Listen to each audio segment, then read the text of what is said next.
Rogers TV.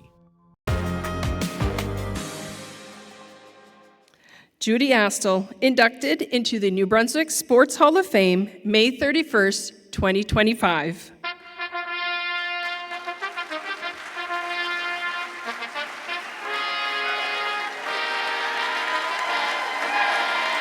Very humbling. I didn't consider it work. It was an enjoyment. It was meeting a lot of great people, and so it's to be awarded like this with especially with the people sitting down there that I knew, it was certainly an honor.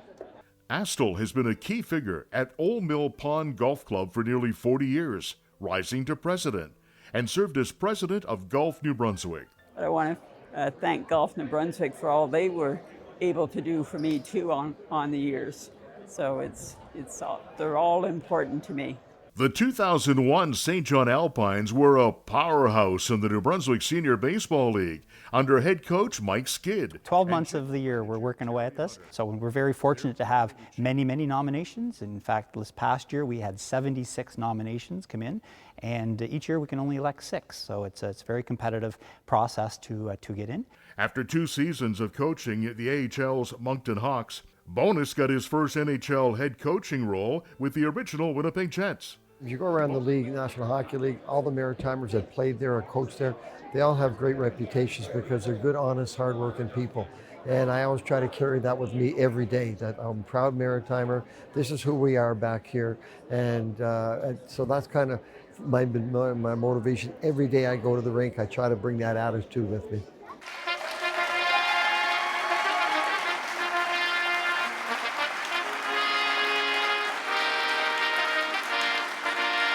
It's just a wow night. I've never attended one and had no idea that it was quite this spectacular. Often we get people who are very humbled by the experience, and they are, certainly are honored. Some of them actually don't even think they should be recognized. They just, they've done it for the love of the sport, the love of, giving back to the community, and they're just really pleased to be honored. And it does end up being quite an emotional ceremony for many of our inducted members. The number of people that have played a role in my accomplishments. The best memory of tonight, having my entire family here, coast to coast. Little great-grandchildren, all excited about what the old guy did, and my granddaughter's wife, and my son, who is a spectacular shooter in his own right, sitting there listening to me tell the stories. Yes, it was a great night that way. Our tagline at the Hall of Fame is that we honor our best to inspire the rest. And we take that quite literally in saying that we have a role to play in ensuring that the rest of society is proud of being New Brunswickers. They're proud of the individuals who have represented us on the world stage in sport, and they can ultimately inspire the next generation of young athletes or just general citizens. The following program was provided by a valued member of our local community.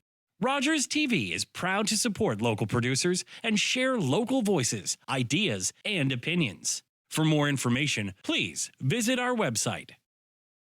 The opinions expressed in the following programs are those of the participants and do not necessarily reflect those of Rogers Cable or Rogers TV.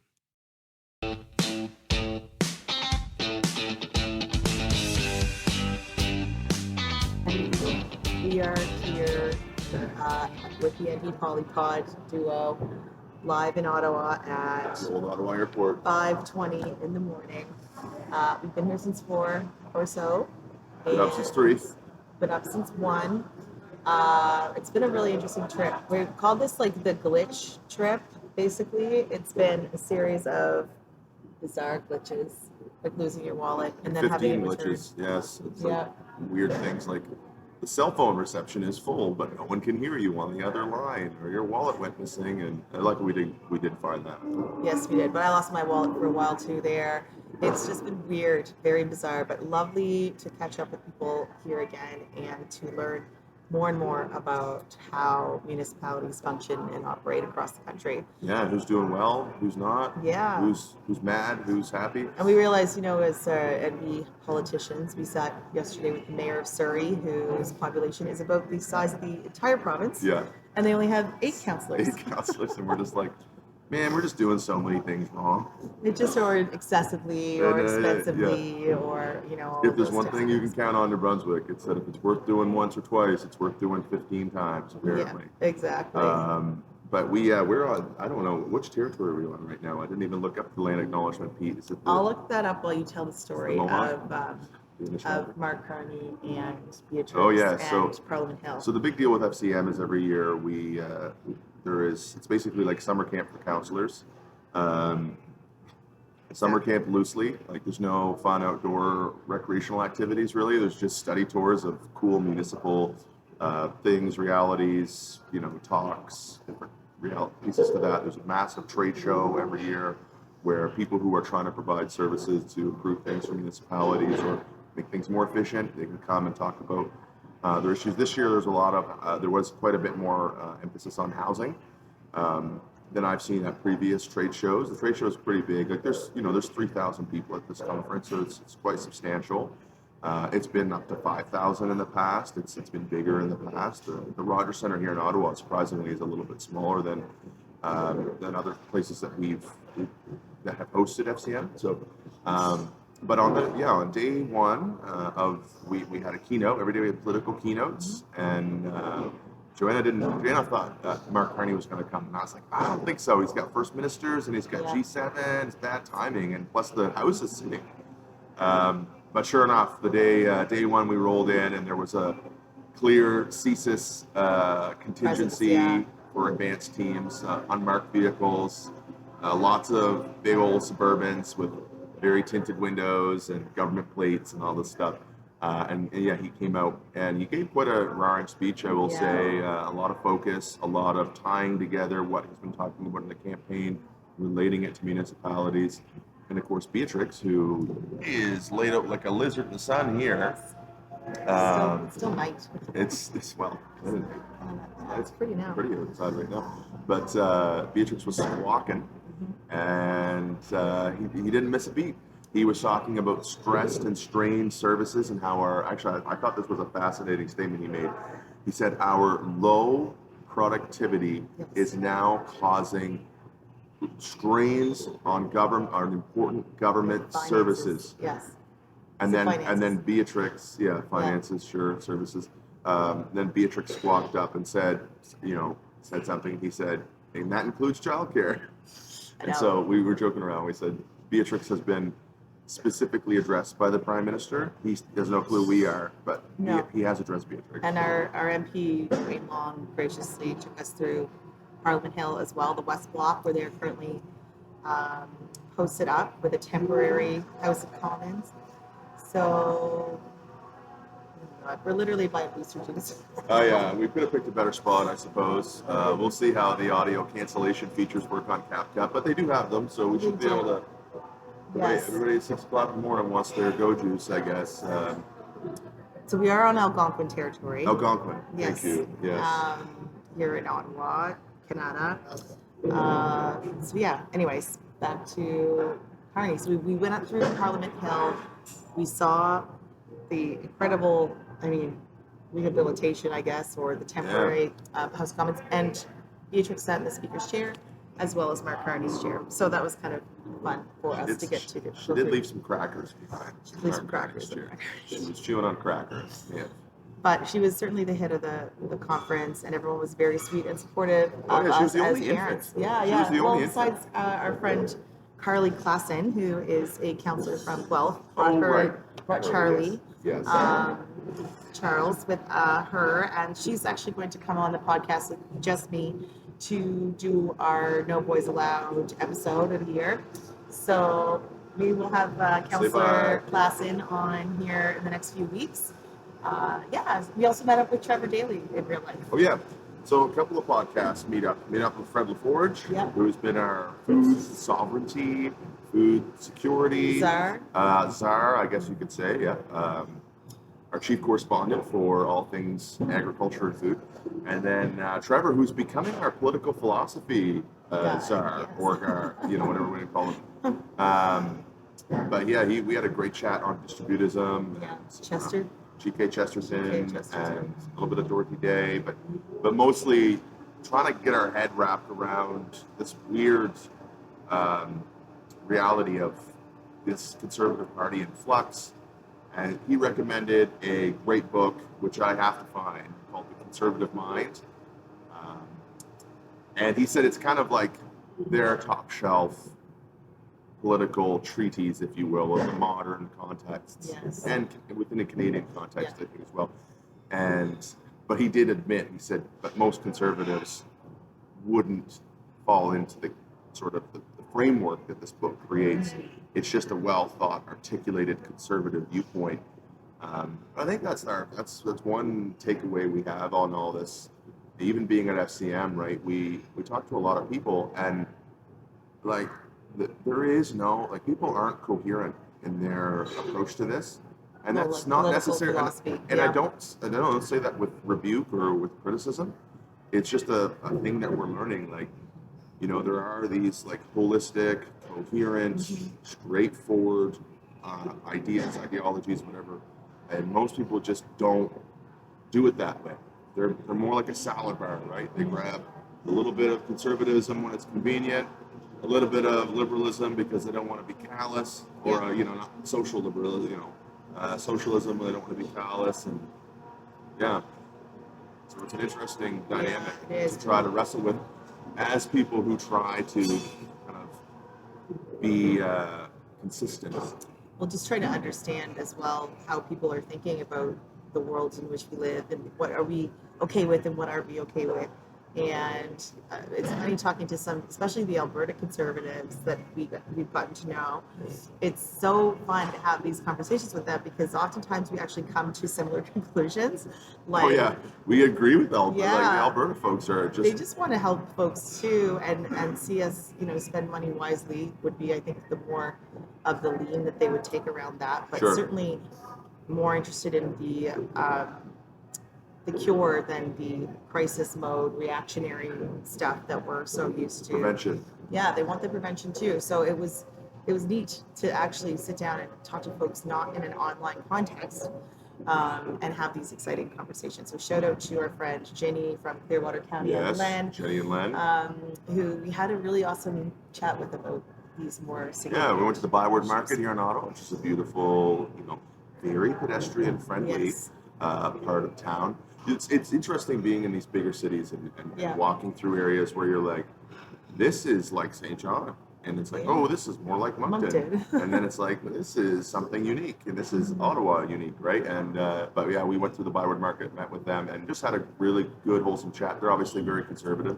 Jenny is like the president of the association In the province, yeah. in the province, so she is well known. Yes. And yet she is not what I would call We an still- an internet conservative. Like No. the meme of a conservative, or even not the meme, that's maybe Stereotype. trite, but some of those stereotypical viewpoints, that you would expect conservatives to have, doesn't really.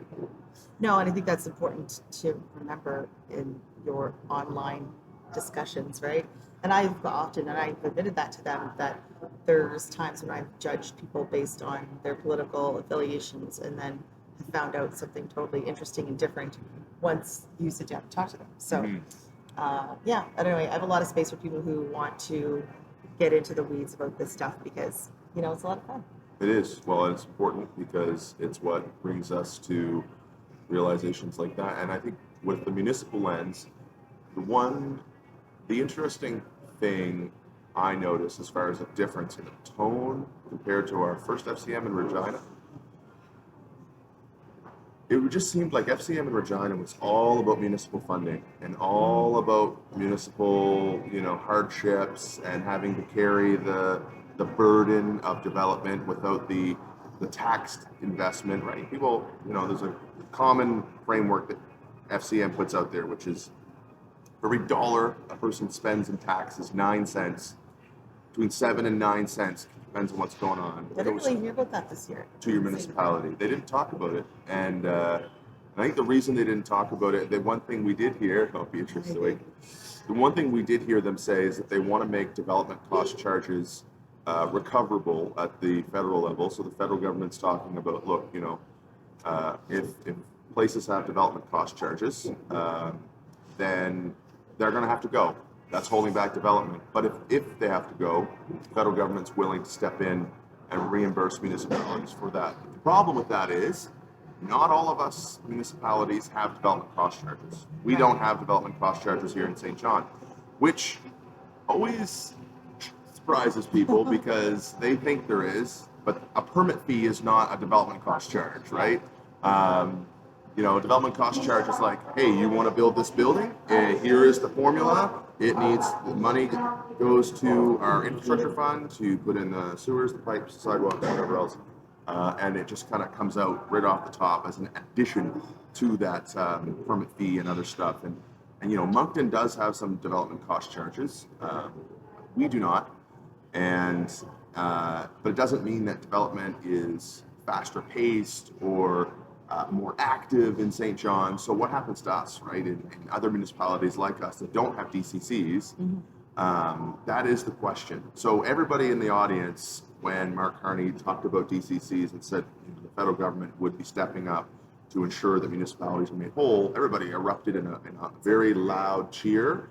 And that's kind of the closest we got to hearing anything about municipal finance and how this new system might work. And yeah, I mean, it is surprising that there wasn't such a focus on municipal funding this year. No.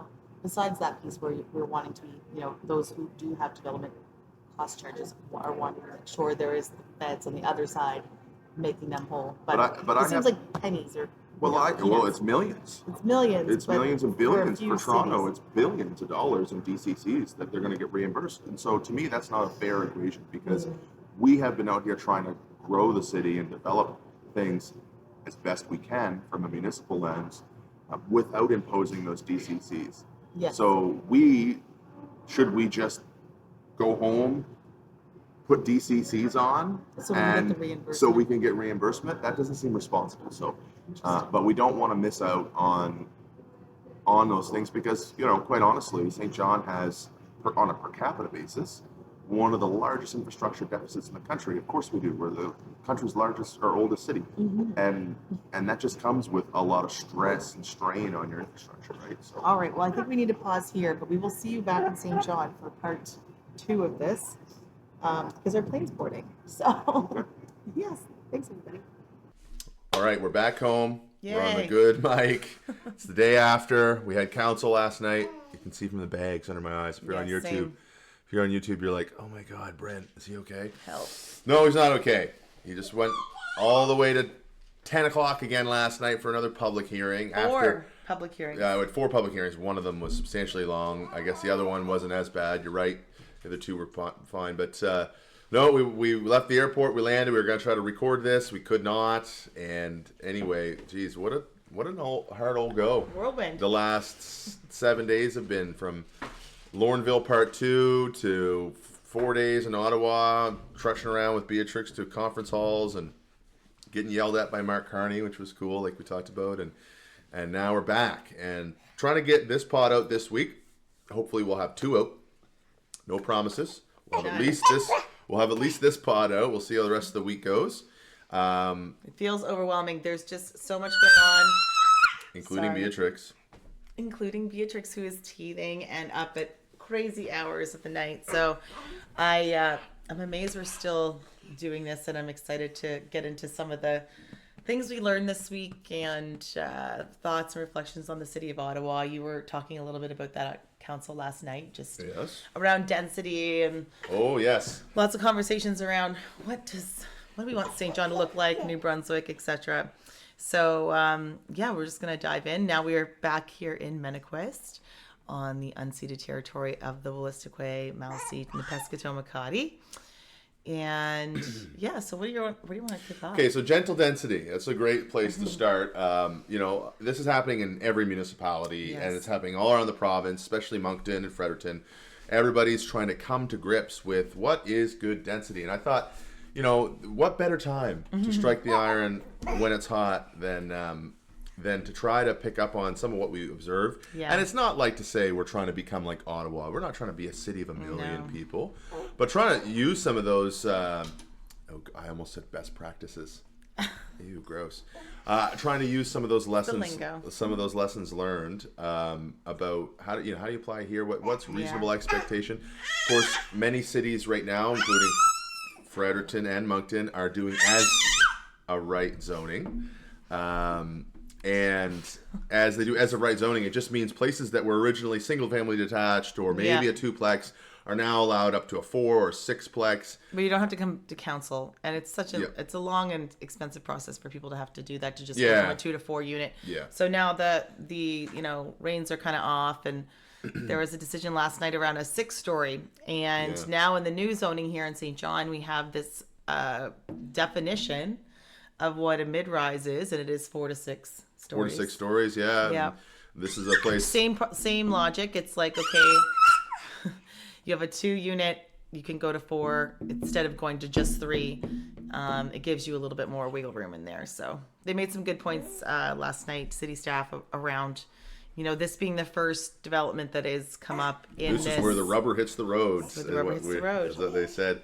I understand a lot about, but there is something to be said about preemptive planning and signaling to the market, because right now we have no other player except the market, right? And if somebody buys a piece of land and they decide they want to make a bunch of money on that land and they want to build thing to do it, then it is their right to come before us, and we don't have anything in good standing to say you can't, you shouldn't, because you have a housing crisis and we need extra supply, even though there's all kinds of nuance to that we've talked about before.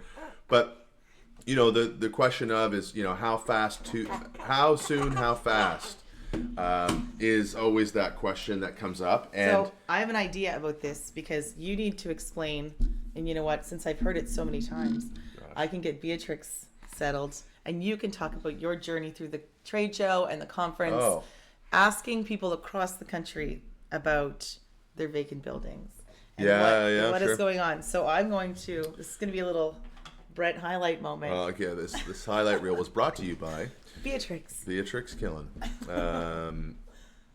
Well, okay, so fair enough. So I went in with an axe to grind, as many of you would know, and in that I went to Ottawa with one real track mind, and that was determine how our housing policies, realities fit into the rest of what people are talking about, especially around vacant buildings. And anybody who's listened to this podcast before would know I spent a fair bit of time banging on the drum around vacant buildings. Just a little highlight reel around the facts.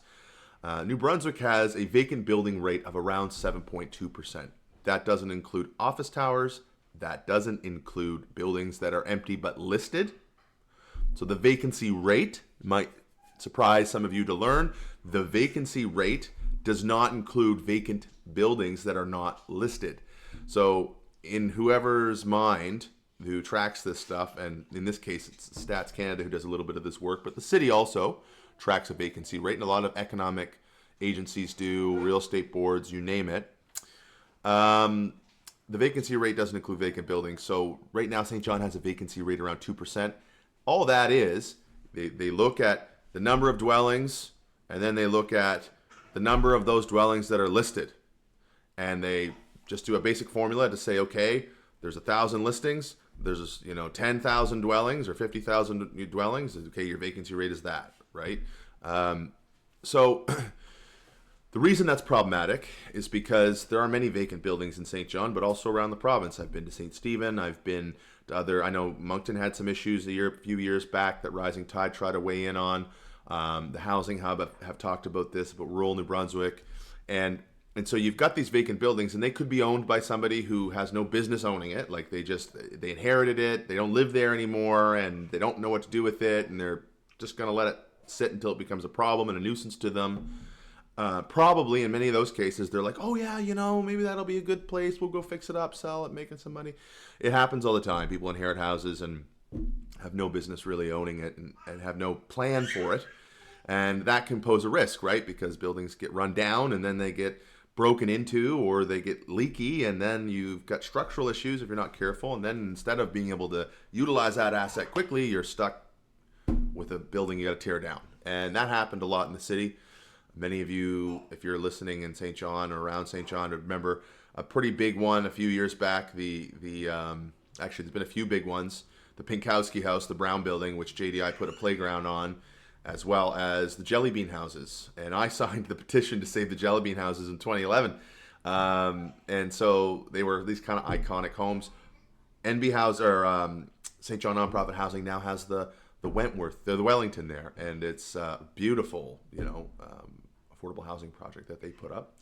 And so the question I had was, I must be crazy. There's surely programs out there that somebody has figured out or navigated differently than me. I cannot be the only one talking about vacant buildings and occupying them and developing tracks to occupy them. I can't be the smartest person in the room, I said to Joe a few times, right? Because who am I out here in little St. John, New Brunswick, right? I don't have any connection to government. I'm not really connected to a big housing agency that would look at some of this. But turns out I am. And not to sound cocky, but geez, it was just one modular concept after another. We're going to do this type of modular, we're going to do this type of infill, and this is a backyard suite that we've prefabbed, and it deploys itself, and you don't even need to swing a hammer at it, and municipalities can adopt us and keep our product in mind, and all this stuff, right? Cool. Infill's wonderful, but the greenest, fastest, most reasonable house to occupy and put people in who need housing is the one that's standing. And so I didn't mention a couple other people that tend to own these buildings. They could be speculators. Those are the scum of the earth to come in and they buy a building and they're like, I'm going to watch and I'm going to do a little bit of work. And as soon as that housing price hits a certain point, I'm going to sell it. So we've seen that here in St. John on substantial projects. People from everywhere buying sight unseen and then just holding on to it, not occupying it. So idle assets. Some go to the whole point, like to the brink of rezoning, like to that point, and to some get rezoned. And and then again let it go. So I think it was so interesting to hear that nobody had really considered this, but only maybe some folks in the commercial mall, rehabilitating a mall. Yeah, there was somebody who tried to steer me on that. I'm like, no, I'm not talking about office towers that are no longer occupied. Or like Brunswick Square here, famously in St. John. I'm talking about a building that was purpose-built for residential, and it could be 100 years old. Yeah. I've got one right now, Duke Street, that's 110 years old. Yeah. And there's no pathways. The CMHC, the federal government, only has, if you have 5 units or more, that's the only time you really qualify them. Then there is NB Housing. They don't have any programs. They have the RRAP program, the Residential Renovation Assistance Program, but it's so convoluted. You have to wait so many months before somebody comes down and assesses it. Then once they assess it, you have to wait a year for the next budgetary release of funds to get the money, because they don't have money in reserve to spend on this. They line people up a year out, and then once you do that, you can't have people who are on a income subsidy or a rental subsidy. You can't have people who are maybe on social housing or who have a rent sub. Mm-hmm. They're not allowed to live in that building on an RRAP. Weird program restrictions. And I've met with NB Housing folks, and I have to say, good intentions more, but there are some of these issues. Some serious policy stuff that needs to change, and programs that need to change and shift into sort of the low-hanging fruit that's been identified. Yeah. This isn't just from your own personal experience here. It's also what we've done as a city to, build back the price of fixing vacant and dilapidated buildings in St. John to the province. Like, this is taxpayer money that goes out the door to do our vacant building program here in St. John. Yep. And for the province to... It's a safety risk, right? Monitoring them takes fire departments. No, and it's not good for neighbors. Officers. It's the glass broken window theory. Yep. And so, here we are. And sorry, Joe's back and forth. We're gonna try to pound this podcast out because we realize we're a week late. But they just, nobody had any extra to add. They just agreed, that's certainly a problem. And I think there's some disbelief that it's even possible to get some of these buildings. But, for example, there was just 20 of them for sale in St. John. 20 buildings. That was 4plexes, 6plexes in some cases, 5plexes, duplexes, like all that missing middle that we're looking for. Just came on the sale all at once. Just some investor decided, probably a speculator, or they overextended and needed to shrink their portfolio, but in my opinion, that's still speculating. Because you don't have a plan for the building, you have no money to actually do it, and you don't have a capacity to do it, it seems. So, but anyway, there are some good things out there. Lots of people on the trade room floor receptive.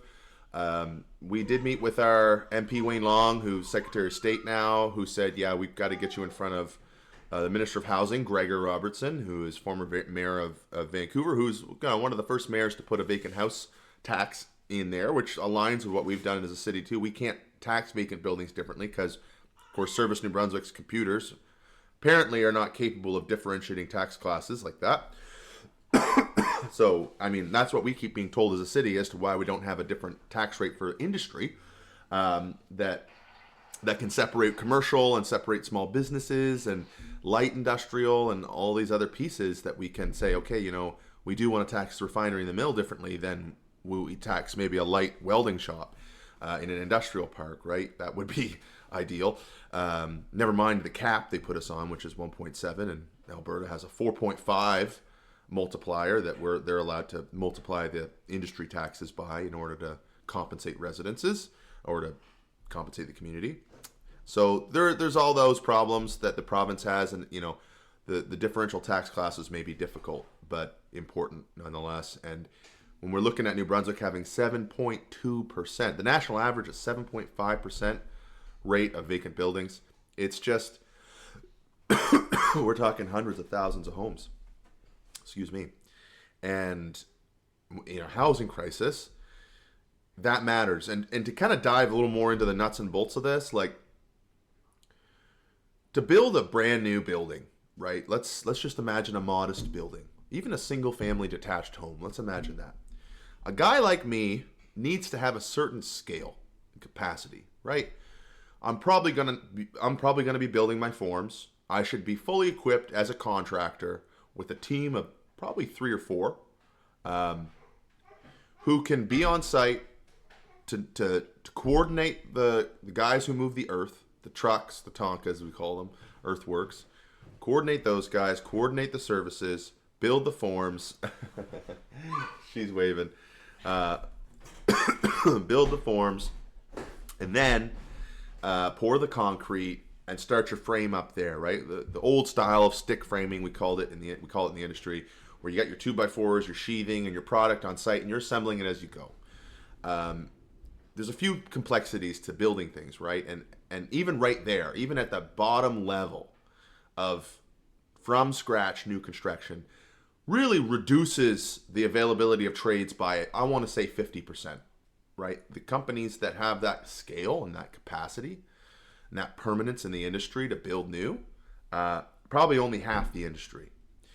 The other half are guys like me who have, in my case, I was scaled up to a point where I could have been doing that years ago before I got on council, but I've reduced down. Now I'm 1 to 2 people, could be 3 if I could bring somebody in haphazardly, and I don't even have a half ton anymore, right? I'm running just out of the back of the SUV, odd jobs right now while we're waiting for money for Duke Street, which brings me back to the vacant building piece.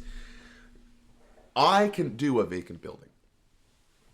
Duke Street is no problem for me and 3 or 4 people who have some competency in renovation, right? We can pour a little bit of concrete to tie the foundation in the basement in like we need to. We can replace a ridge beam in the roof because it's underbuilt. We can do all kinds of these things.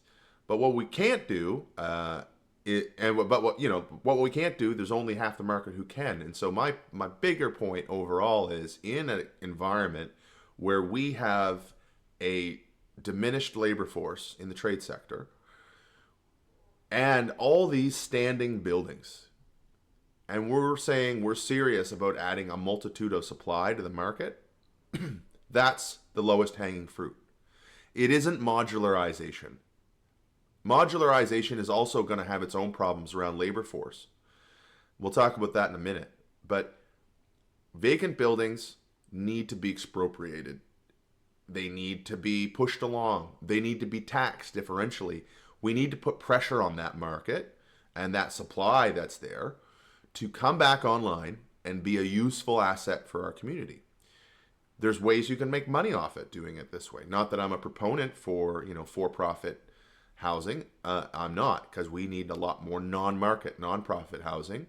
And you just can't argue with that, because everywhere that has insulated itself from housing difficulty has a robust, strong, non-market, high ownership rate of housing at that market. And, in places like Vienna, it's 80% of all housing is owned by the government or nonprofit agencies.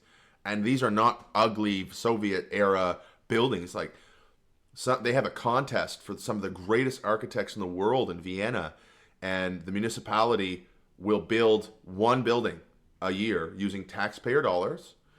They will build it under their municipal construction agency, their fund, but they'll pick sort of the most beautiful design, most energy efficient, achievable, affordable design. So they actually have quite a competitive market on that front, and they've created some gorgeous buildings. And if you know anything about Vienna, because there's such a strong ownership of the non-market and the government public sector and housing, the for-profit sector has to compete with it.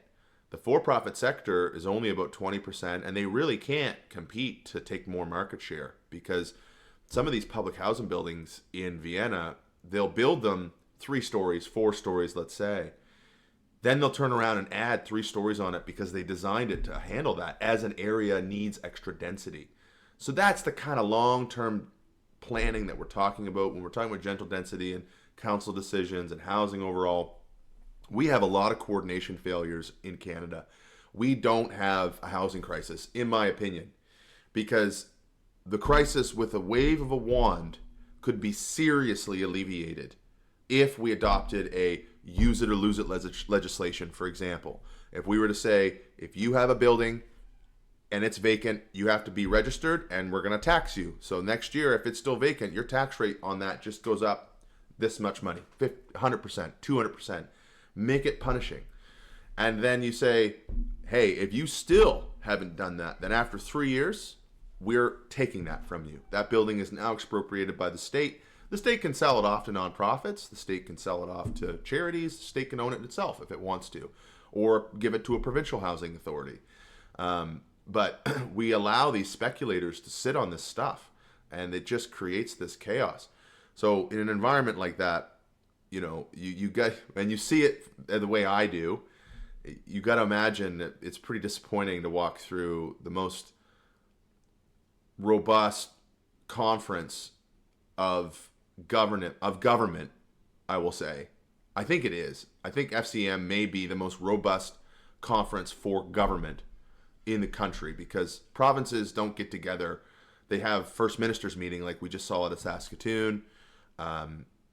And that's just the premiers and their staff, right? We're talking 3,000-4,000 elected officials, municipal staff, provincial attendees, speakers, federal attendees, speakers, right? There's thousands of people at this thing. And the trade show is phenomenal, right? You can find everything from robotic lawnmowers that can tend fields to support, your workforce, while they do other things that need, like, stuff that can't be automated, like hedge trimming or cleanup or rebuilding, bleach. I don't know. You can find anything there, is what I'm saying. And there was a system there somebody had that was literally a dome system where you could put it over any building and deploy it on any building, and it will keep it weather tight so you can work on it all year round, which, hey, absolutely, in Canada, that has its perks. But there's all kinds of stuff there, and to not run into somebody who said, oh yeah, we've talked to 3 or 4 other people like you, there's this fund, there's this connection, this province has already stepped up and showed leadership.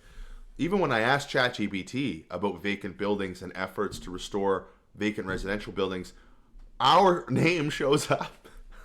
The tool library's name shows up under our Vacant to Vibrant initiative, and even the city of St. John shows up because we have this repair program where we repair buildings under tax and add it onto people's tax assessment, and the province makes us whole. We have a vacant building advocacy project. We have a revitalizing housing stock fund where you'll get up to $10,000 a door for affordable housing projects. And it's just one thing that we have to figure out how to deal with, because here, I know this is a long rant. I'll call it the FCM housing disappointment rant, but it, for the situation we're in, we got a landlord that wants to sell us this building. So we've signed a lease agreement. We got a 4-story building. We've torn off a 3-story section to save it from the wrecking ball. Volunteer, sweat equity, and some money that came in. We've got plans to put in 2 bedrooms and 2 1s. We got plans to build a 6-unit on the back where we tore off that 3-story section. That will be a phase 2 of the project. We've got all this. We got a little team around it of people who are quite smart around finances and business planning, and me and the construction piece, policy stuff. But we cannot find a dollar that's easily accessible. So by the time you've asked a nonprofit like ours who's trying to do this good work, they've missed the sale, right? There's no fund out there where I can just call somebody and then be like, hey, is 23 Smythe Street back on the market? Perfect. I'm going to bring that back online, or I'm going to bring this money online for you. It'll be available in 2 weeks. Feel free to put in an offer like we discussed so that you can get in the queue to buy this building. There's no one you can call for that, right? Unless you have assets and money that you can just go to the bank and borrow against. That kind of loan to value ratio is really difficult to achieve. For example, we approached Bayview Credit Union and we said, look, it's going to be $212,000 to buy the building from the owner. We've put all this work into it already with our training program because we have tradespeople we're training on these sites through our Hammers to Homes initiative. We've got electrical roughed in on the 4th floor. We need $212,000 to buy it. We need another $168,000 to borrow to fix it up, to finish the renos we need to do, which that's actually close to the number. So, all in, we're around $380,000. Well, we've had an appraisal on the building that shows once we finish the renos we say we're going to do and plan for and even have permits for, we already have permits on this building. Once we have finished that, the building will be worth around $500,000. So $148,000 of equity will be in this building once the renovations are complete, and it's not enough to qualify for the bank. Yes, we're a higher risk factor because we're a small nonprofit. We don't have revenue that suggests we should be active here.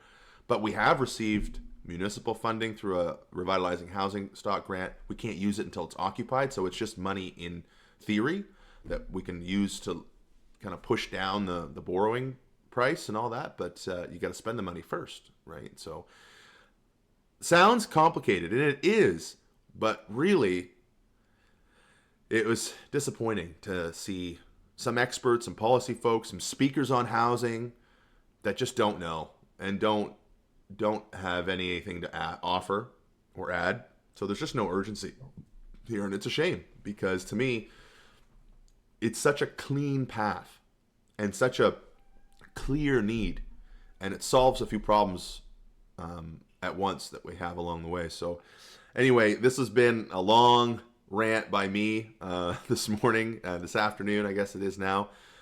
We were hoping Beatrix would just stay at bay, but she didn't, and so Joe's gone upstairs. So I'm going to sign off for this pod. We're going to combine this pod, obviously, with the one we did at the airport, so we'll be close to an hour anyway, and we will see each other next week. We've got the Mayor of Timmins that we've got lined up to come on the podcast, talk about the Ring of Fire. Will bring us back into national politics. We're going to have Jordan Leichnitz on, like we said earlier, in the fall, once the NDP have sort of landed on what they're looking to do. And we've still got to talk about the first ministers meeting. The premiers got together with Mark Carney in Saskatoon just yesterday, and there was quite some interesting stuff to come out of that. So we got that to talk about. Susan Holt certainly got a snip in there. So anyway, lots going on in New Brunswick politics, lots going on overall everywhere. and we're going to go to round 3 of the Save Lorneville from the Spruce Lake Industrial Park project. The Save Lorneville is a group that is organized against the industrial park proposal. So we have to be in that chair of trying to mediate and arrive at a decision for this. And so we're still haven't gotten through the residents that are opposed to this. And we're hoping to finish that up tonight. So it's 1:20 now. I'm going to try to get this pod out on audio. And if you're home tonight, you can tune in to St. John Common Council for a meeting on Rogers TV, or on YouTube. It might not be on Rogers TV right away because that's not our normal broadcast hour, but it should be up on YouTube live streaming. So you can come in and check that out if you want to see what's going on there.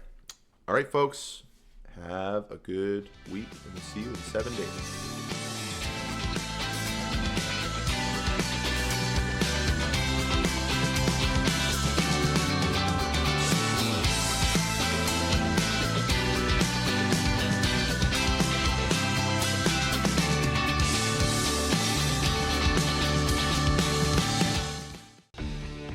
Connect with us by visiting our website or email us at comments@rogerstv.com.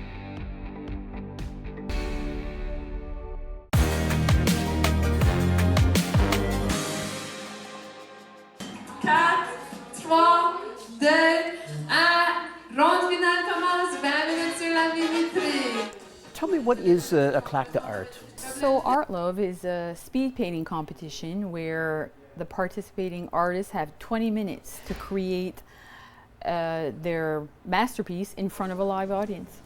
So the Hamart Festival was launched in 2021 after the pandemic.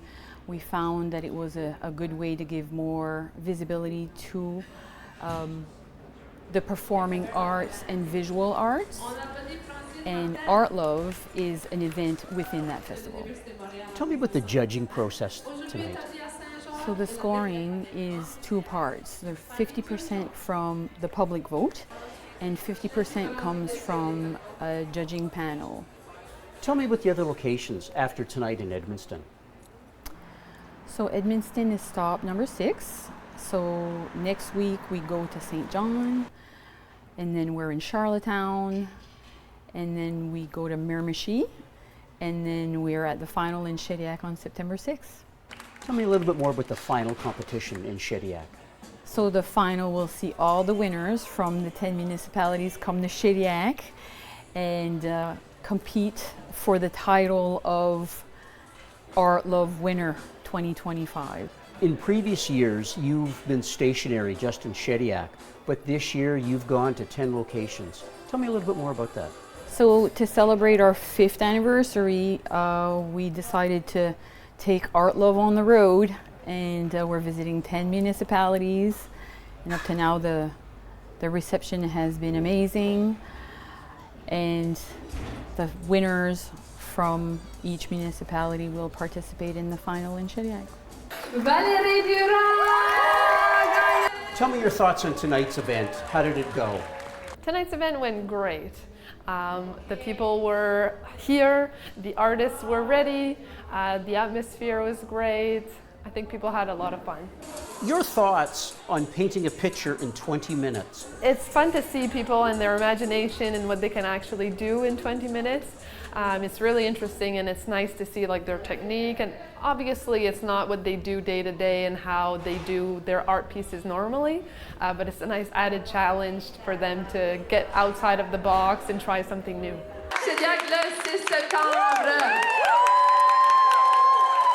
Things went without a hitch tonight. Tell me about the next location and what will happen there. Yeah, next week we're going to Charlottetown. There are going to be 15 artists there. Then we're going to St. John, Miramichi, and Clare for our 10th event. Your thoughts on the finale in Shediac in September? We're going to have the best of the best in Shediac.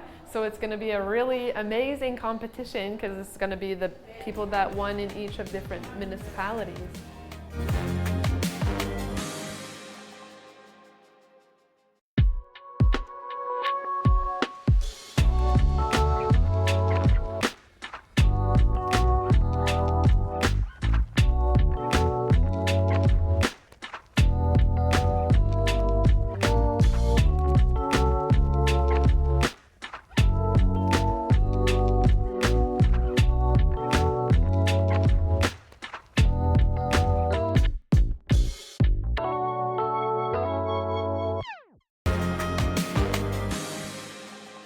This is what a depressed adenoma. It's a very small polyp that is not really visible, but is very important, and it is a polyp that has more of a tendency to become cancerous.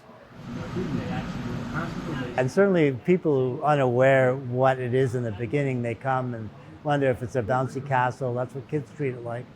And they are in awe of it. And that's really what we want to do. We have a big structure like that. It's for the wow factor. We want to attract attention. So that's when I have the opportunity. It's most important is that I get to talk to people and talk about colorectal cancer screening, symptoms, and just to have them know a little more about the disease. When we talk about an early stage cancer, it's a cancer that hasn't gone fully through the wall of the colon and hasn't affected any organs on the outside. And so is a cancer that is easily cured basically just by surgery. My youngest sister died of colon cancer at 44. And what happened is 5 years later, I contacted colon cancer. I was lucky, I got it at an early stage, whereas my sister, unfortunately, she died 1 year after diagnosis. In my case, because it was early stage, very curable, they took the tumor out, and here I am many years later. So it just shows the importance of catching the cancer early, and also the message I try to give people is that no matter what age you are, if you have symptoms, you have to talk to your doctor. A number of years ago, I lost my husband, Paul O'Hara, to colon cancer. And I met Frank at a conference in Toronto in 2009 following my husband's death. And the conference was to bring people together who had either had a loved one who had passed away, who were cancer survivors, and also doctors, nurses, medical people who wanted to help make people aware of colorectal cancer. I think that it is incumbent upon municipalities to partner up with health association to make sure that we are supporting our residents. And if this is one way of doing that, then this is a very small piece of the puzzle.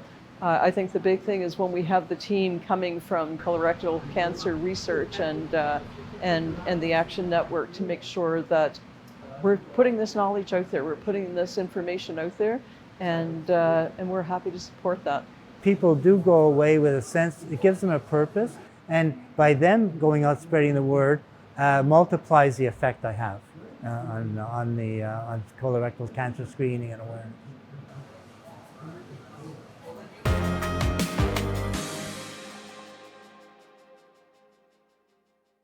Public transit, garbage pickup, parks and recreation programs, snow removal on your street.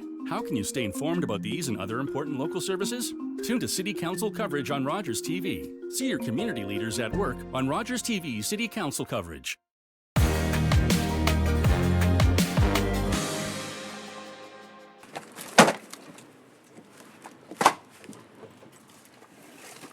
Tell me about some of the local supporters here who help stock your shelves in terms of grocery stores. Atlantic Superstore, Sobeys, Walmart, Shoppers Drug Mart, Needs, Subway. There's not one church that doesn't help us. Co-op. We've been involved with the Food Rescue Mayor's Food Bank for a couple of years now. What it is any products that, instead of throwing them in the trash, any products that don't sell, once they reach their expiry date, we donate them to the food bank for them to hand out to their clients. We also have a new program, which is Food Hero, which gives our customers a chance to buy products at a reduced price. What it is products that are close to date. We freeze them. Customers have a chance to purchase them at a half price. And then whatever doesn't sell from the Food Hero program, then we donate to the food bank. We bring donations over 2 to 3 times a week. We bring up over items to the food bank from our food rescue program. It's probably about at least 100 pounds a week we're bringing over. It saves it from going to the landfill, and it also helps out our community. So I pre-ordered it for you for Thursday. How did I do with peaches? Got 5 cases. You got me 5 cases? I was able to get 5 cases. Thank you. You name it. Pretty much every store helps us. Sobeys in Douglastown, they're amazing. Would you say that the client load is increasing? And if so, tell me why. It is increasing. It's growing every day. I get new clients. I also get clients that used to come here way back, but then left because they got jobs. But since everything has gone up, the rent, gas, everything, food, the price of food is ridiculous. So they're revisiting now. These people are coming back on top of the new ones that are coming into the country too that need assistance. Okay, we're packing up 2 boxes to send to base in. Here's a list of food we have to pack in the boxes. I can't get enough volunteers. There's people that are going on vacation, people that are sick. Sometimes I'll have one day where there's too many volunteers, but that's because you always have to have backup, because there's days when 4 people won't show up and there's just one guy, you know? So it's important, and to have able-bodied people as well. I like helping people, and I really enjoy it, to work in the community. How long have you been volunteering here? I'd say about a year. Why did you start? What was the one thing that made you say, I'm going to volunteer at the Miramichi Food Bank? Well, Karen was looking for volunteers, and she was short of volunteers, and me and my husband suggested it, that we'll join the food bank and volunteer. They're just extremely wonderful. But and then of course you get individuals who are coming in that are giving us monetary donations, and that goes towards getting us what we need, like the staples, like milk and bread and margarine, the things that you really need to survive on a daily basis. That helps us. Have you seen an increased need for the food service here? Oh yes, great increase. So we fed 17 families today. Does it feel good knowing you're helping people here? Oh, it does. It does make you feel really good. Was that 4 or 5? He's lost count and still thinks he can drive. Do you think he knows that when he is caught and charged with impaired driving, he'll lose his license and a lot more? If he gets in his car, he'll face costs exceeding $20,000. Does he realize he could have a criminal record for his choice to drive? And it could be much worse if he crashes. Wonder what he'll be thinking tomorrow. Visit ArriveAlive.org to find out more. Arrive Alive. Drive sober.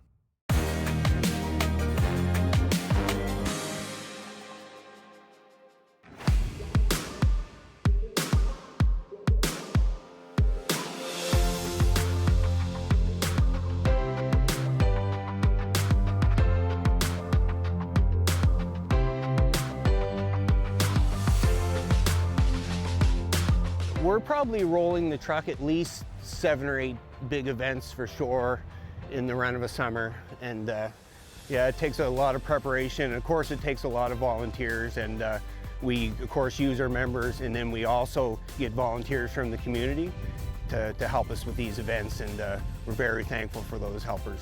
Well, when we first started, the Lions Club first started in '66, and we done everything to raise money. We sold glasses, and we sold light bulbs, everything. Then back in the 70s, the Federation of Lions Club came down and said, here's a fundraiser for you guys. So we started it. Had a little build small trailer, and then built a bigger one. Then here, about 10 years ago, we got this whole movement van.